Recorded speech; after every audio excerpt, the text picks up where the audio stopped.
Sardar Patel film કરતી વખતે મારા મગજમાં જે ચાલતું હતું, મેં જે જોયું હતું, જે વાંચ્યું હતું, જે સાંભળ્યું હતું, જે લોકો જોડે મેં વાર્તાલાપ કર્યો હતો, સંવાદ કર્યો હતો, એમાંથી મેં જે તારવ્યું હતું એ આજે હું ફ્લાઇટમાં આવતો ત્યારે બેઠો બેઠો ટપકાવતો હતો.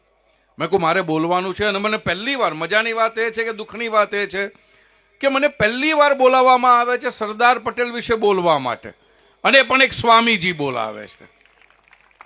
આ કેટલી મોટી વાત છે.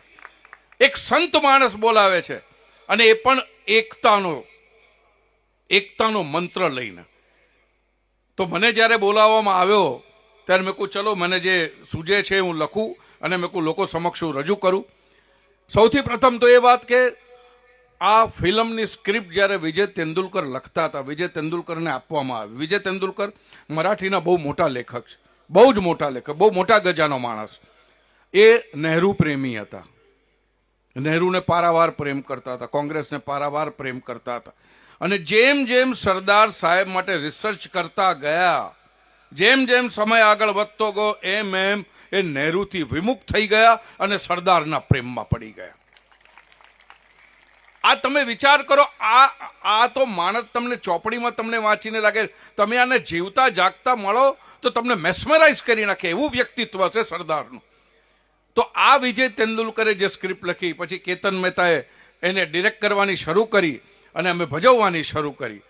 મને ઘણીવાર એમ થાય છે કે જે સરદાર માટે અમે જે જાણતા, તો હું તો મારા ઘણા ભાષણોમાં બોલી ગયો છું કે સરદાર એટલે શું. અમને સ્કૂલમાં કે પૂછવા આપણે કે સરદાર એટલે બગલમાં બગલી થઈ હતી, લોખંડના સળિયાથી ફોડી, એ સરદાર. આનાથી વિશેષ સરદાર માટે કંઈ આપણને ભણાવવામાં જ નથી આવ્યું. વ્યવસ્થિત પ્લાન કરી, સ્કીમ કરી, સરદારનો એકડો ઇતિહાસમાંથી ભૂંસવામાં આવ્યો છે, કાઢવામાં આવ્યો છે કે સરદારની કોઈ વાત ક્યારે થાય જ નહીં. અને આ એક જ પરિવાર, આપણે સૌ પરિવારને જાણીએ છીએ, અને એણે કેટલા અન્યાયો કર્યા છે એ જો હું તમને ગણાવીશ હમણાં, તમને તમારા રૂવાડા ઊભા થઈ જશે કે એક માણસે આવો ભોગ આપ્યો છે દેશ માટે. અને આજે હું હમણાં બાઇટ આપતો હતો ત્યારે એક વસ્તુ મેં કહી છે કે વડાપ્રધાન બીજું કોઈ પણ હોત, આ ન હોત તો પેલો હોત, ને પેલો ન હોત તો પેલો હોત, કે રાષ્ટ્ર પ્રમુખ આ ન હોત કે પેલો હોત, કે પેલો હોત કે પેલો હોત, પણ જો સરદાર ન હોત ને તો આ દેશ ન હોત. કોઈ કાળે આ દેશ ન હોત ને દેશના ટુકડે ટુકડા થઈ ગયા હોત.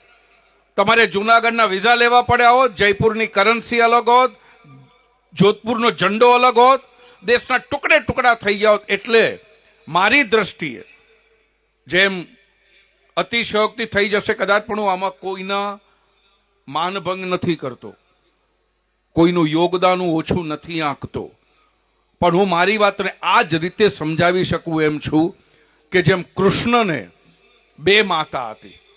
કૃષ્ણ કહેતા કે દેવકી છે ને યશોદા છે, એકે મને જન્મ આપ્યો છે, એકે મને પાળ્યો પોષ્યો છે. તો જેમ કૃષ્ણને બે માતા હતી, એમ આપણા દેશને પણ બે રાષ્ટ્રપિતા છે. એક ગાંધીજી છે ને બીજા સરદાર છે. જો સરદાર ન હોતા, દેશના ટુકડે ટુકડા થઈ ગયા હોત, તો તમે આ ગાંધીજીએ અપાવેલી આઝાદીને તમે શું કરી લેવાના હતા? મને એકવાર વિચાર કરીને કહો, તમે શું કરી શકવાના હતા? કંઈ જ નહીં. આ આઝાદીની કોઈ કિંમત ન હોત. અને આ સરદારે, આ પટેલ ભાઈડાએ આ બધાને એક કર્યા. અને એકથી એક માણસો, અતરંગી માણસો હતા બધા. એક તો અમુક તો કેટલા ઉચ્ચ કોટીના 32 લક્ષણા ભાવનગરના કૃષ્ણકુમાર ગોહિલજી હોય, સામે આવીને આપી દીધું, ભાઈ આ મારું રાજ્ય સરદાર તમે લઈ લો. પણ આવા માણસો બહુ ઓછા હતા, જાતના ભાતના માણસો હતા, બધાને પોતપોતાના પ્રોબ્લેમ હતા. તમે વિચાર કરો કે હૈદરાબાદના નિઝામ સૌ જાણે છે કેવા અવળચંડા હતા. અને હૈદરાબાદના નિઝામને ઝીણા જોડે બહુ બનતું હતું, સખત બનતું હતું. વિચાર તો એ કરો કે જ્યારે હૈદરાબાદ પર એટેક કરવાનું નક્કી કર્યું સરદાર સાહેબે, ત્યારે જવાહરલાલે કહ્યું કે ભાઈ આપણાથી એટેક ન થાય, કારણ કે ત્યારે ઝીણા સાહેબ મૃત્યુ પામ્યા હતા. 12મી સપ્ટેમ્બર ડેટ છે, હું જો ન ભૂલતો હું તો, અને 13મી સપ્ટેમ્બરે એટેક થયો હતો.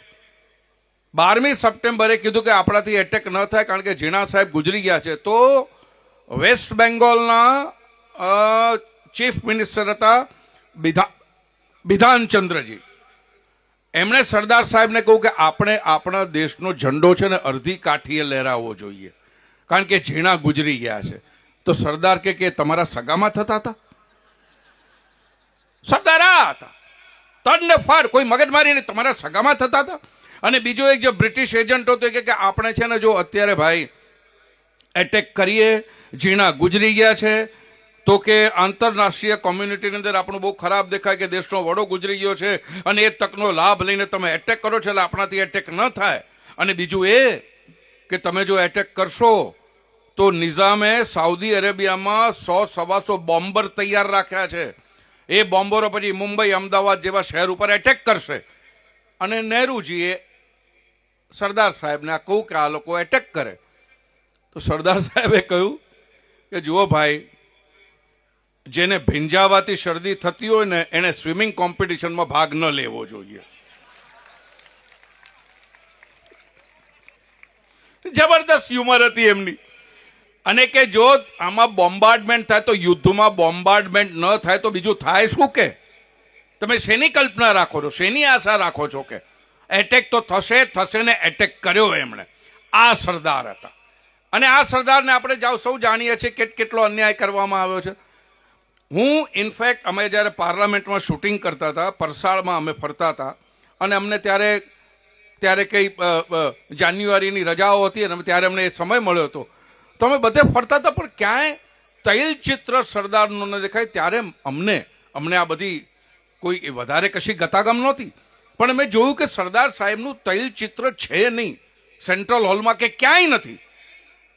એટલે અમારી જોડે એક ભાઈ હતા દિલ્હીના, મેં પૂછ્યું કે સરદાર સાહેબ કા કોઈ ફોટોગ્રાફ નહીં? ઓ પતા નહીં હોગા, કहीं पे પડા હોગા, લગાયા નહીં હોગા યા બન ગયા હોગા, એવું કંઈ. પછી ખબર પડી કે એનું તૈલચિત્ર લગાડવાની પણ ના પાડવામાં આવેલી હતી કે લગાડવાનું નથી. પછી વાજપેયીજી આવ્યા અને એમને તૈલચિત્ર લગાડ્યું. અને સિંધિયાએ એ પોર્ટ્રેટ બનાવવાના પૈસા આપેલા હતા.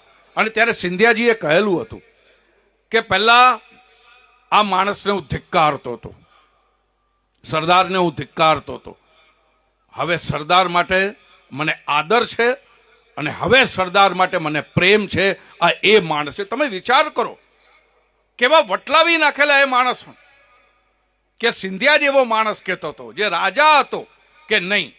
આ બાજુ બીજી બાજુ વાત થાય છે કે સરદાર કોમવાદી હતા. સરદાર કોમવાદી હતા, જે અત્યારે આપણા બધા ઉપર આ લાંછન લાગી રહ્યું છે કોઈ પણ કારણ વગર. તો મારે એક વાત કહેવી છે કે સરદાર કોમવાદી જરાય નહોતા. સરદારે આકાશવાણી પરથી ઉર્દુની સેવાઓ શરૂ કરેલી હતી. ઉર્દુ ભાષામાં સેવા અપાતી હતી ને એમાં હું ન ભૂલતો હું તો જોશ મલિયાબાદી નામના કવિ હતા, એને મંત્રી તરીકે નિમેલા હતા. આ સરદાર કોમવાદી. અને પછી થયું એવું કે એ જોશ મલિયાબાદી દગો કરીને પછી પાકિસ્તાન જતા રહ્યા. એ જોશ મલિયાબાદીએ દગો કર્યો સરદાર જોડે. સરદાર કોમવાદી જરાય નહોતા. આ ભોપાલના નવાબ હમીદુલ્લા ખાન એટલા તાગડધીના કર્યા છે, એટલી અવળ ચંડાઈ કરી છે, હાથમાં આવે નહીં, વારે વારે ધમકી આપે, ભંડોળ ભેગું કરે કે હું કરોડ રૂપિયા આપું છું, આપણે આમ કરીએ, આપણે તેમ કરીએ. એની દીકરીને એનો જમાઈ દિલ્હીમાં પટૌડી હાઉસમાં જ્યારે ફસાઈ ગયા હતા ત્યારે આ હમીદુલ્લા ખાને સરદારને ફોન કર્યો હતો કે મારી દીકરી ને એનો જમાઈ ફસાઈ ગયા છે, મહેરબાની કરીને એને બચાવી લો. કારણ કે ત્યારે શીખોના ટોળા અને બીજા હિન્દુઓના ટોળાએ ઘેરી લીધેલું પટૌડી હાઉસ, કે આને કાપી નાખો, આને મારી નાખો, કારણ કે પહેલાં ભોપાલમાં બહુ અત્યાચાર કર્યો હતો. તો સરદારે કીધું તમે જરાય ચિંતા ન કરો, કોઈ ચિંતા કરવાની જરૂર નથી તમારે, હું મંગાવી લઈશ. અને સરદારે એમને મંગાવી લીધા હેમખેમ પોતાના ઘરે, અને ઘરેથી પછી પ્લેનમાં બેસાડીને ભોપાલ રવાના કરી દીધેલા. આ મરદ માણસ હતો સરદાર.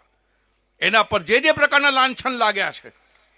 અને ગાંધીજીના ગુજરી ગયા પછી તો સરદાર ઊંઘમાં બબડતા હતા કે એમને જ્યારે એટેક આવે છે, પિક્ચરમાં પણ એ દ્રશ્ય છે કે મારે તો બાપુ જોડે જવું હતું.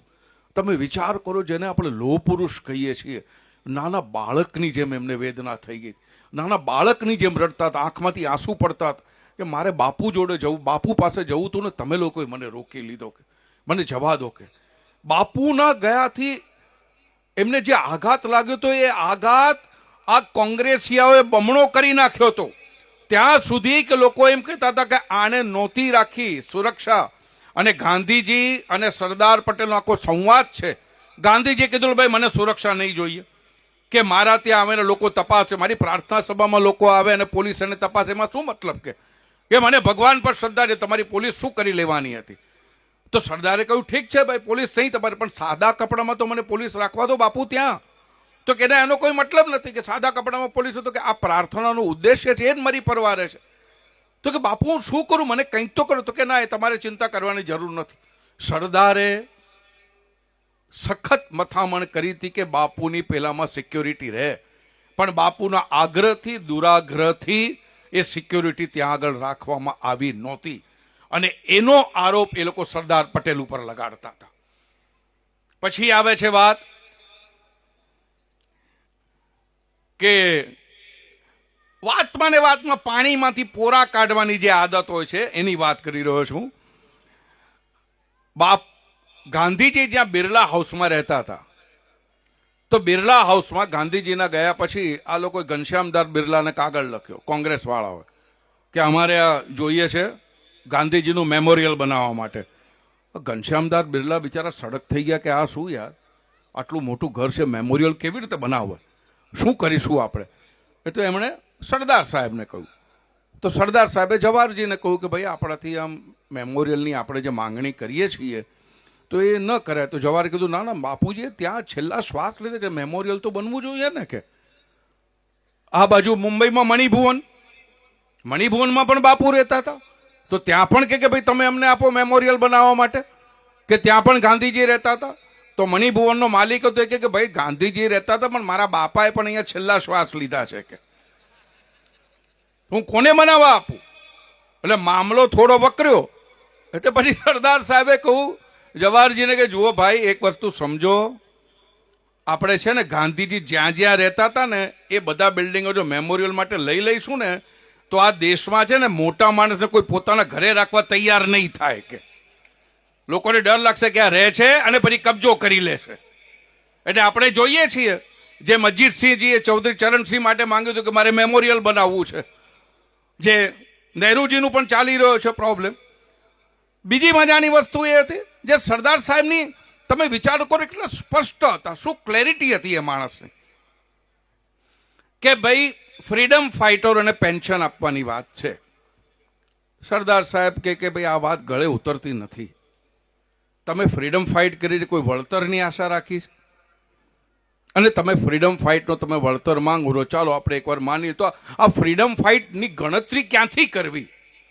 1947થી કરવી, ક્વિટ ઇન્ડિયા મુવમેન્ટથી કરવી, કે 1931થી કરવી, કે 1857 સુધી જવું? કે 1857માં ફ્રીડમ મુવમેન્ટ થઈ હતી. કે તમે વિચાર કરો તો જો આવી રીતે જો તમે બધાને દેવા માંડો તો પછી તમે ક્યાં જઈને પહોંચો?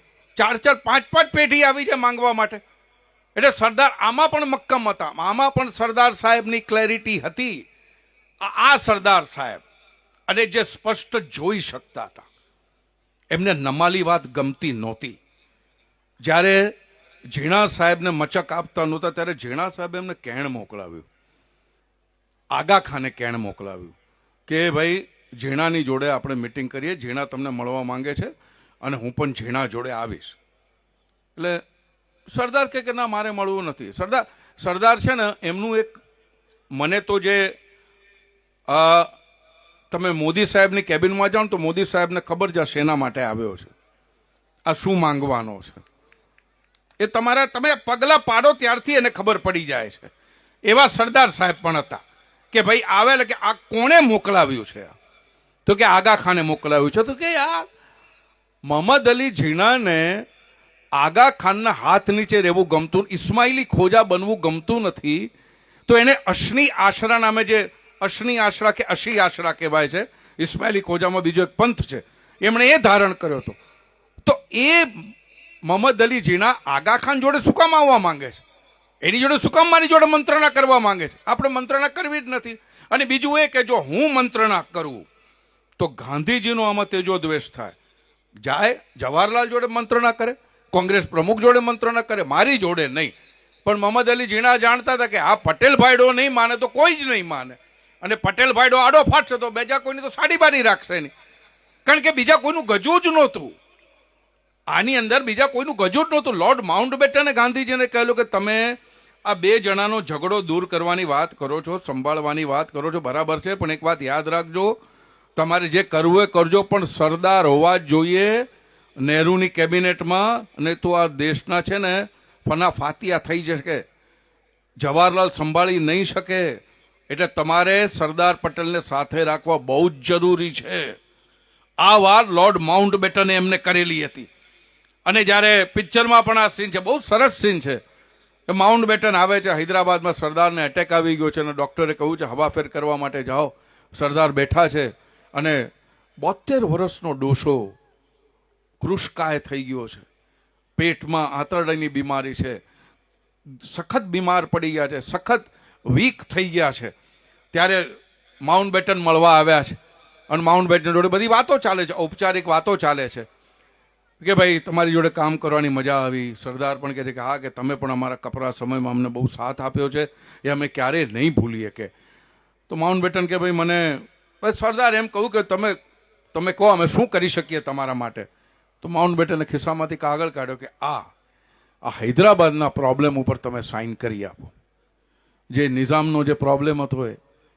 તો સરદાર કે તમને આ પ્રોબ્લેમ આટલો ઇમ્પોર્ટન્ટ લાગે છે કે તમે મારી પાસે, હું બીમાર છું ત્યારે આવ્યા છો? તો કે આ બહુ જ ઇમ્પોર્ટન્ટ પ્રોબ્લેમ છે કે તમે કરી આપો. સરદારે પેન લીધી, એમના જે સેક્રેટરી હતા વીપી મેનન એની પાસેથી, અને સાઇન કરી આપી. અને માઉન્ટબેટન ખુશ થઈને જતા રહ્યા. એ ગયા પછી વીપી મેનન પૂછે છે સરદારને કે સરદાર તમે આ શું કર્યું?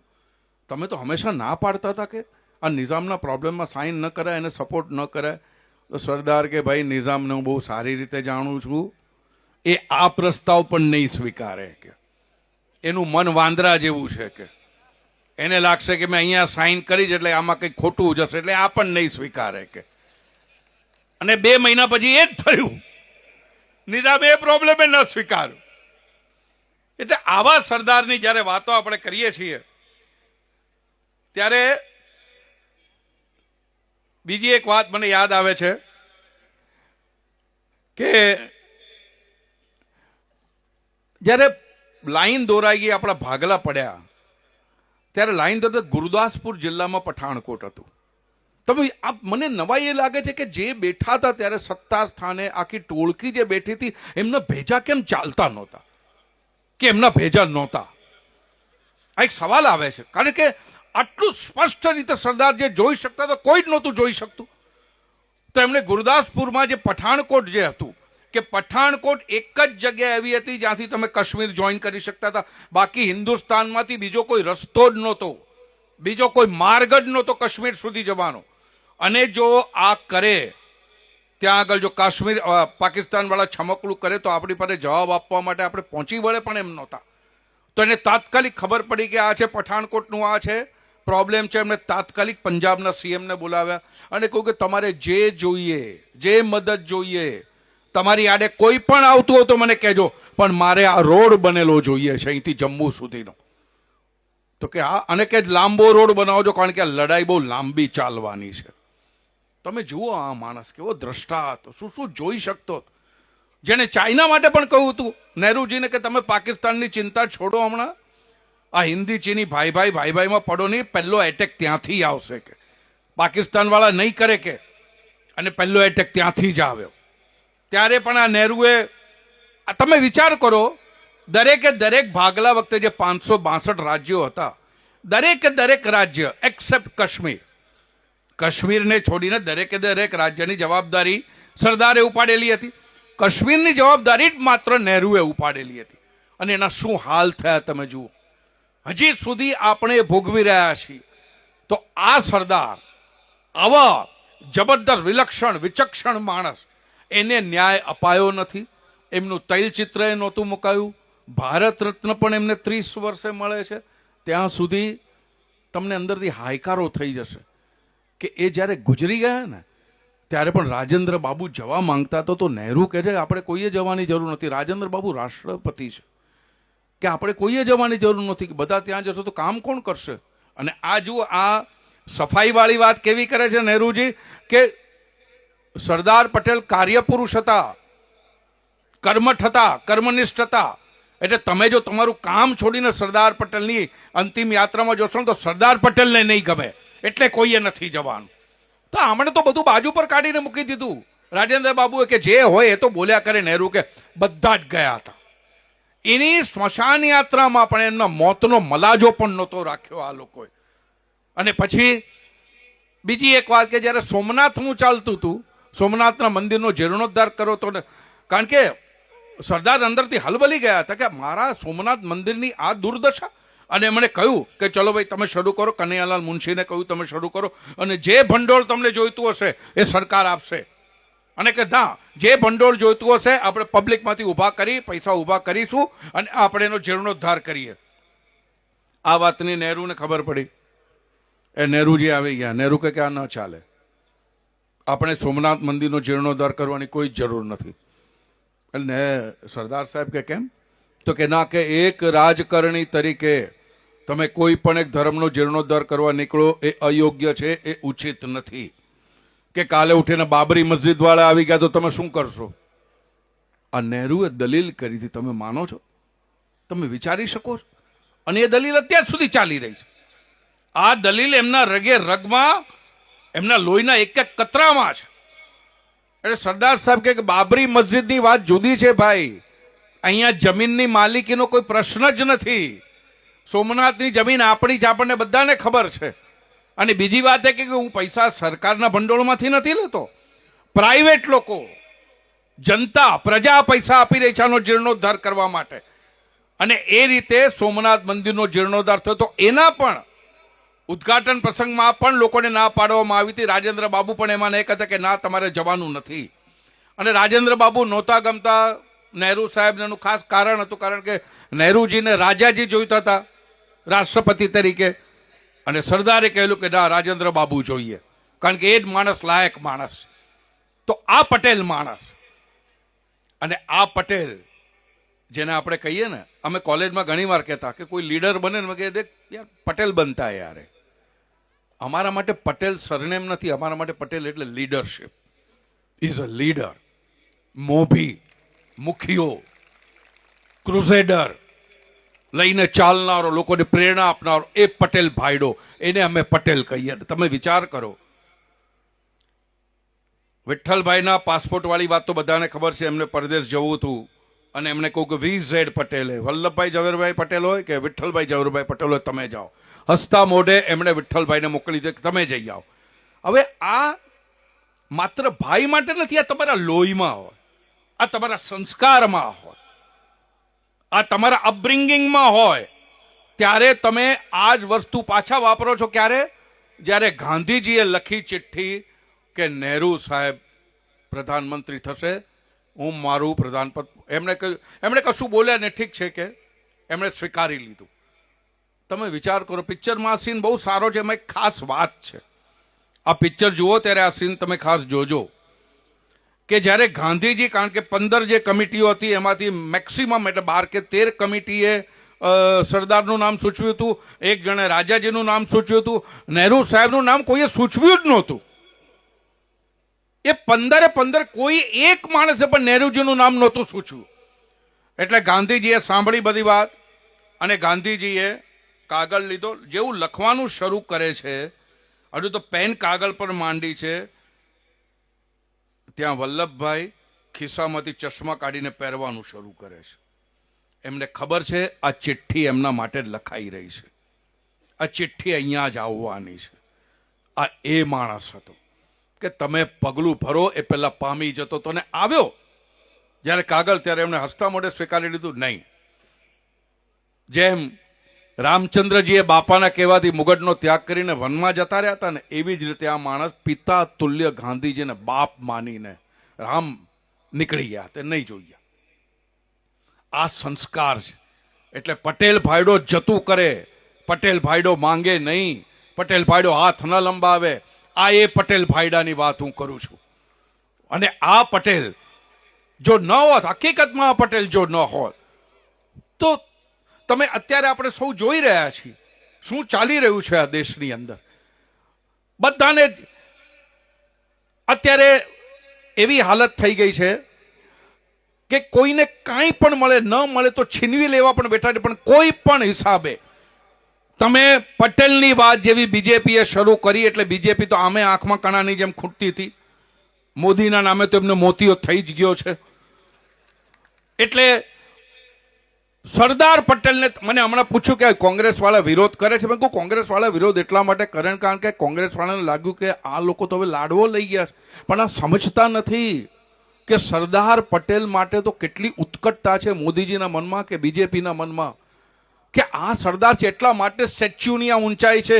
આ સ્ટેચ્યુની ઊંચાઈ કોઈ ધાતુની નથી, કોઈ સિમેન્ટની નથી, આ મોદીના કેરેક્ટરની ઊંચાઈ છે. એટલા માટે આટલી ઊંચાઈ છે, એટલા માટે આ પ્રતિમા બાંધી છે કે ખબર પડે.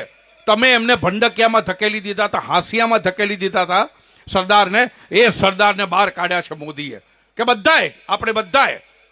અને આપણું તો રૂવાડું એ નહોતું ફરકતું આટલા વર્ષ સુધી. આપણે ગુજરાતીઓ, આપણે પટેલો, આપણો માણસ, કે માત્ર ગાંધીજી ને નહેરુ આ બે, ત્યાં આપણું તો એમ થતું પણ નહોતું કે આપણે સરદાર માટે કંઈક બોલીએ. અને હવે આપણે જો સરદારના ઝંડા લઈને ફરતા હોઈએ તો આપણે જરા અંદર જોવું રહ્યું, આપણે હવે વિચારવું રહ્યું કે આપણે સરદારના ઝંડા લઈને આપણે શું શું કરી રહ્યા છીએ. આ આપણને ન શોભે એવું મને બહુ દ્રઢપણે લાગે છે. એટલા માટે હું વિનંતી કરું છું કે આપણે સરદારના નામનો દુરુપયોગ ન કરીએ, ક્યાંય ન કરીએ. હવે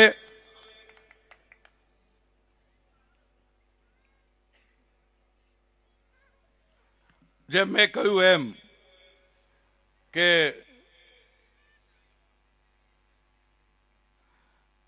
બીજી એક બહુ જલદ વાત એમણે કરી હતી સરદારે. જલદ વાત એ હતી કે જ્યારે મૌલાના આઝાદે કહ્યું કે આપણે લઘુમતી ને આ ને તે ને, તો એમણે કહેલું હતું કે જે દેશના ભાગલા કરાવી શકે એ લઘુમતી કઈ રીતે હોઈ શકે? તમે આ વિચાર કર્યો છે? જે દેશના ભાગલા કરાવી શકે લઘુમતી કઈ રીતે હોઈ શકે? શેની લઘુમતી? કે આમાં કોઈ લઘુમતીનો સવાલ જ નથી.